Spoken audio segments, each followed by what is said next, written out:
सभी को मेरे चोकिंग क्लास में स्वागत है। मैडम जी चोकिंग ना कोचिंग कहीं कोचिंग चोकिंग जैसे रहो बोला वही तरह हमनियों के सीख जाए के बाद। तो मैं मातर किस लिए बना है? मैं मातर गिदरी विसरी चुप छिनारी तो का पता उल्टा सीधा के बारे में। अच्छा जाए दे जौन पढ़ाओ तन तौने आज भी मोल शब्द को पढ़ाई होगा। गाल पकड़ के मैडम पढ़ाई अब दो टनपा दो, आप टनपा दो तुमको मारे तो टनपा कहें टनपे कहल जाला लइका में टनपे कहनी हम। अच्छा हां अच्छा तोहार माने टिकैला बनैला के बाद में कौन जाए पाला की जरूरत? चुप छिनारा चुप रानी। मैं यहाँ पर जवाब सवाल करेगा ना। विमोल शब्द आज बताना पड़ेगा। विमोल शब्द विमोल उल्टा के सीधा वो जौन खाइल जाला ना प्रचार वाला टीवी में मैडम जी बीमल कहा जाला।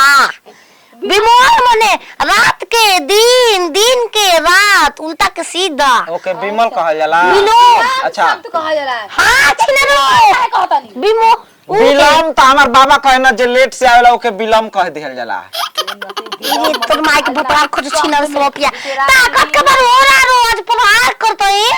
अतवार के दिन रोज रोज हम के घर पर आई होला कह दी कि 300 रुपया महीना तो नहीं ना कोचिंग क्लास के। देखो जहाज के विपरीत शब्द पानी में जहाज नहीं जहाज मने का होला रे रानी? जहाज में नहीं ना होला। हां एक प्लट देखो एक हम जानते हैं एक प्लट चल तो कई उतर बन सा जानते नहीं की सब का तब रुजा के विमोल शब्द लालमी ना पन एक जीत गए मैं जीते लमली ओकरा कहा जाला पनुआ पहले जा तब रुजा के अमरूद हां मैडम मां झूठ बोलत इहो को पढ़ाई ह। अमरूद के का कहल जाला? अमरूद के रुजा ये तेरी की हम यही से हम कला छोड़े वाला बानी कैसे के का ये रे कैसे का से का केस का जी से का डीएच का यानी काकी के बारे में पूछत हैं के काकू ई के बारे में। अच्छा ई ना आवेला दूध मोली मैडम दी दूध मोली दूध चूरा दूध मोली दूसरा टाइम कोचिंग में फंस गए का बाजू नहीं अब मैदान आ तो धारा पीले लगो। अच्छा बैठ ए तोर खेते में जाके अगले बार तना चोप सुबह है कोनो बात खेत हो गई खातिर बा हमरा का दिक्कत बा मैं मतलब हक दिलो छेद दिलो ओई पर ना हो हम अपना नदी और ता हा देनी। ए तुम लोग का एडमिशन हो गया है आज तो तुम लोग का जरेंट पजरेंट करेंगे।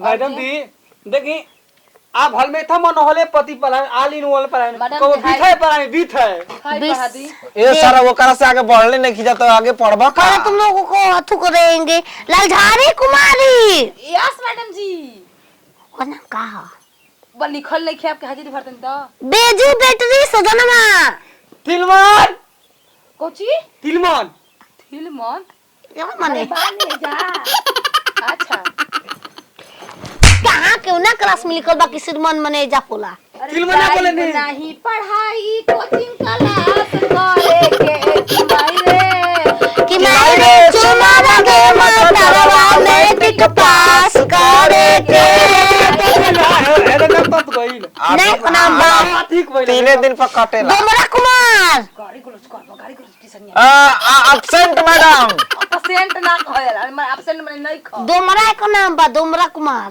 ये राम गमाई नाम कुछ हमारे माई लिखा हमार पप्पा नाम देना पप्पा डोमरा।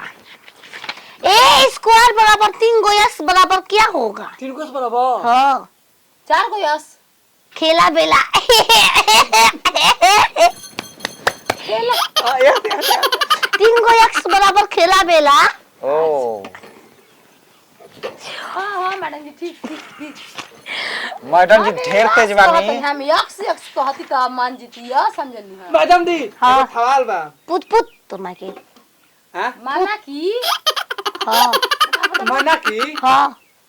माना की बनालत में हां हाँ। 42 रुपए तक हो जाई ओ बनारस में बात पड़ तो जाके काशीनाथ में ब्रिल बना लेवे कभी की हरिया जल्दी दबा का होता बाढ़ आ जाई बाढ़ जी छिन गिला से भर जी बाढ़ आ जाई पतला हो जाई